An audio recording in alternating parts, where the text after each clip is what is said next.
Today, I am going to introduce to you a module on learning, specifically Theories of Learning 1, in which we shall discuss about classical conditioning. The main objectives of this module are to understand the definition of learning, to understand the process of classical conditioning, and how principles of classical conditioning can be applied to daily life. Our ability to learn seems boundless. We continue to learn new things every day, and we continually use the products of our past learning. Our learning affects how we perceive, remember, think, and behave. First, let us understand learning. Learning can be defined as relatively permanent change in behavior that occurs as a result of practice or experience. This definition has three important elements. First, learning is a change in behavior for better or worse. Second, it is a change that takes place through practice or experience. Third, the change must be relatively permanent, that is, it must last a fairly long time. Broadly, theories of learning can be classified into classical conditioning, operant conditioning, observational learning, and cognitive learning. In general, two types of psychologists, behavioral psychologists and cognitive psychologists, have studied learning, and they have gone about their research in a very different ways. Behavioral psychologists have focused on the learning of associations through classical conditioning and operant conditioning. Classical conditioning involves learning associations between events in our environment, such as the aroma of biryani being cooked signals that a delicious meal will follow. Operant conditioning focuses on learning associations between our behavior and its environmental consequences, such as that additional studying usually leads to better grades.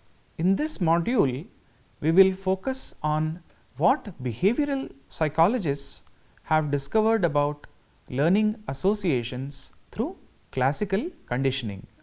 Pavlov and his amazing salivating dogs. At the beginning of the 20th century, something happened in the lab of Russian physiologist Ivan Pavlov that brought him the Nobel Prize. Pavlov's subjects drooled at him. Actually, Pavlov was studying digestion. To observe salivation, he placed meat powder on a dog's tongue and measured the resulting flow of saliva. However, after repeating this procedure many times, Pavlov noticed that his dogs were salivating before the food reached their mouths.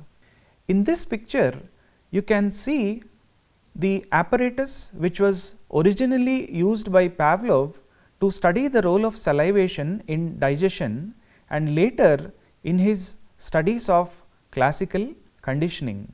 So, in this picture, the dog is tied with a harness and there is a tube which is attached to its mouth for collection of saliva.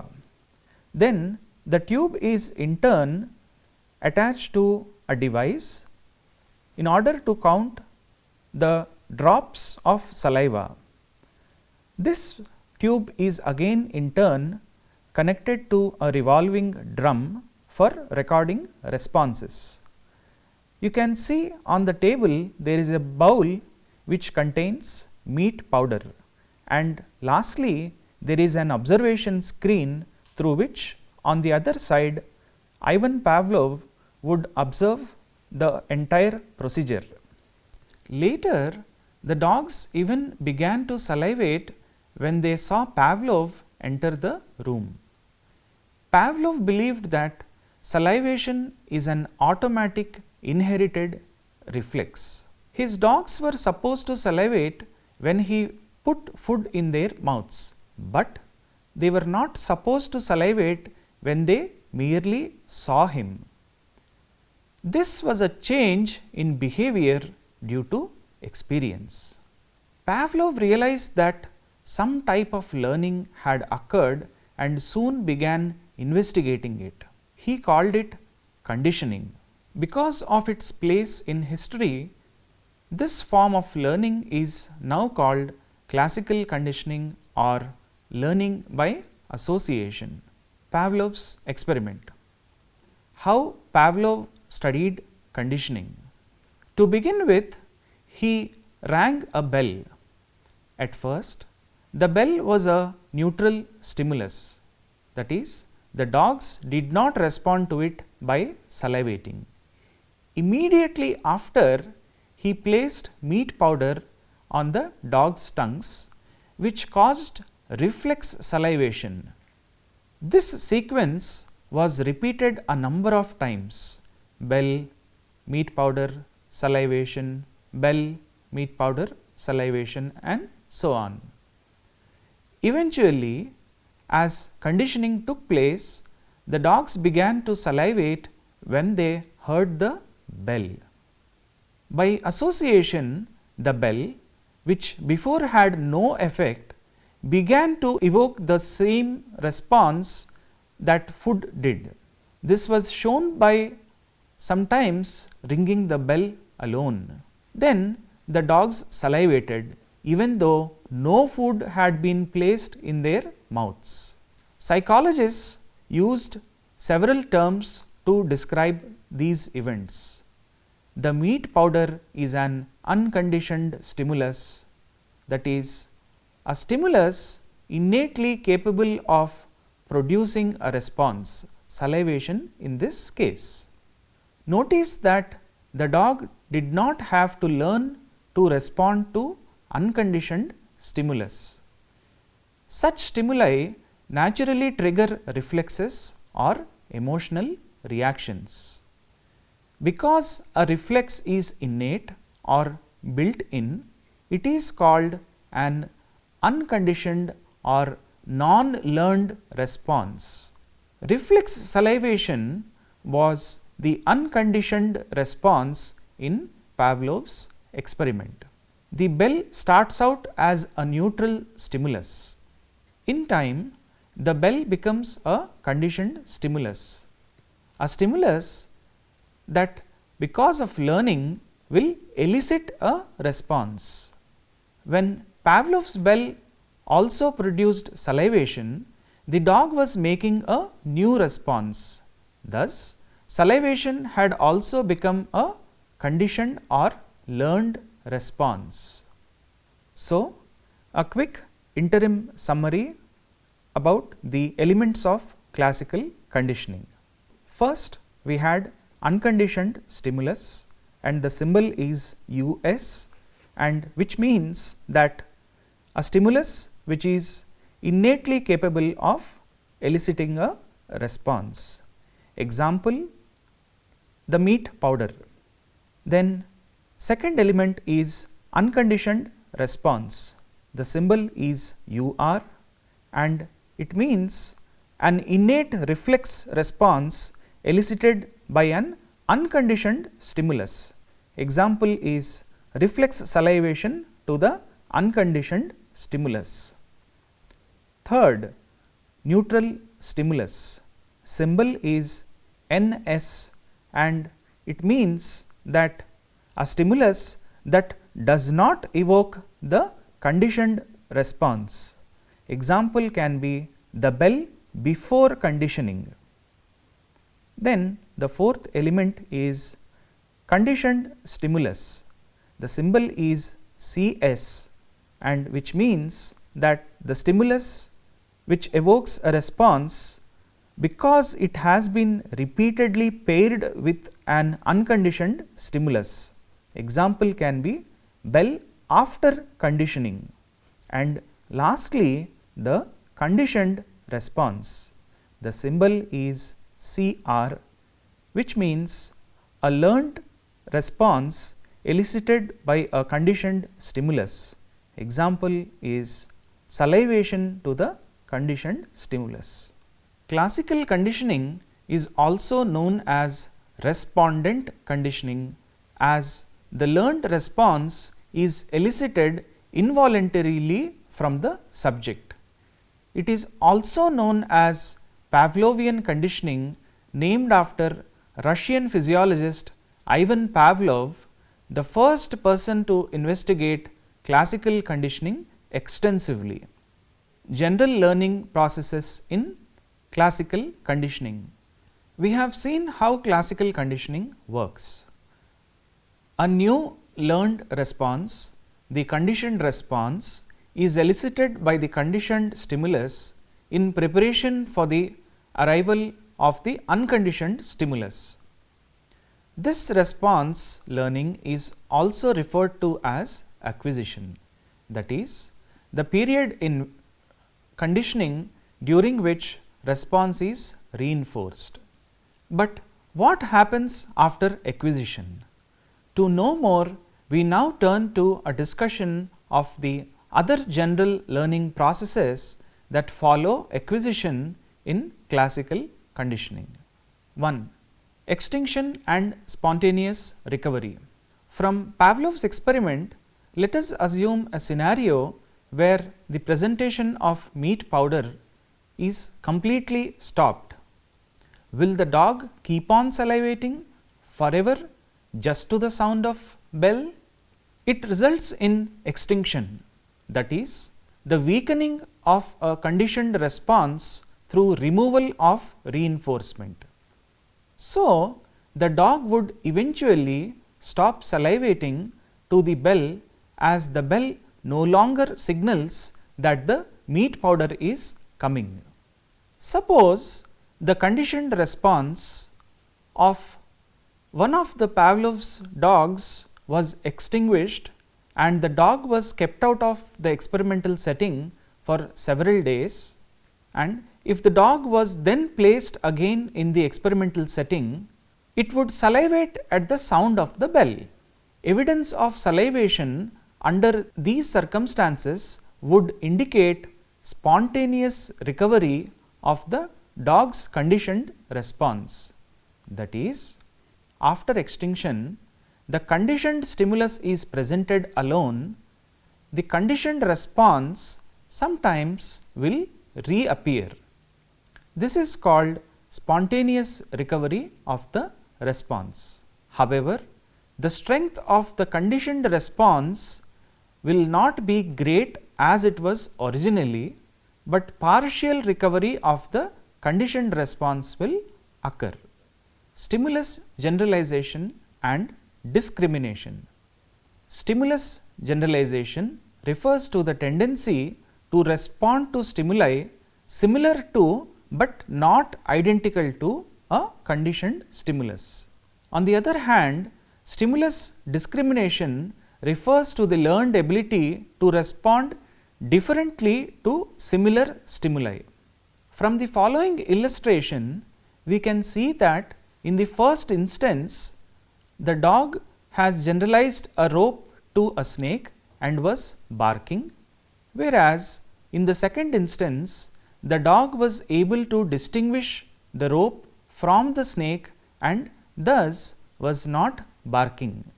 This brings us to a question that whether emotional responses can be conditioned or not. One of the first attempts to study the development of emotional responses, such as becoming fearful, occurred in the 1920s. At this time, psychologists did not yet know if emotional responses could be conditioned. John Watson, an American psychologist who was also the founder of behavioral psychology, realized that he could use Pavlov's conditioning procedure to study the development of emotional behaviors in an objective way. Now, let us have a look at a study conducted by John Watson on an infant named Albert. To examine the possible role of such conditioning in human emotional responses such as fear, Watson and his research assistant Rosalie Rayner conducted a study on an infant named Albert.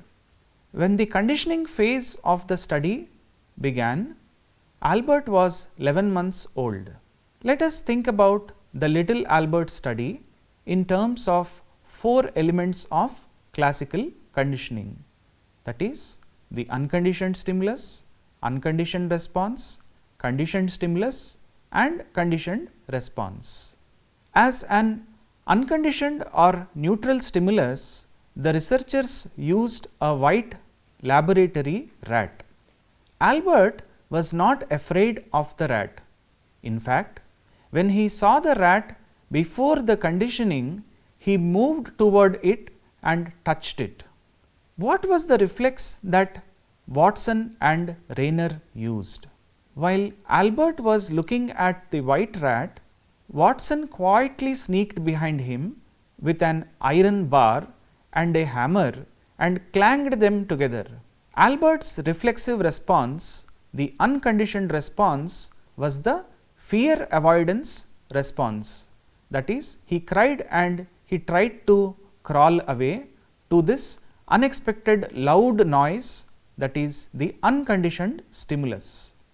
Watson and Rayner paired the sight of the white rat, the neutral stimulus that became the conditioned stimulus, with the unexpected loud noise, the unconditioned stimulus, several times until the sight of the white rat started eliciting the fear avoidance response, that is, crying and trying to crawl away from the rat. It took them only 7 pairings.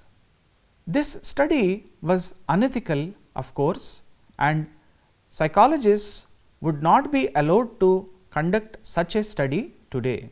It is important to understand that classical conditioning is not only involved in conditioning negative emotional responses such as fear, but can also be used to develop positive emotional responses to stimuli.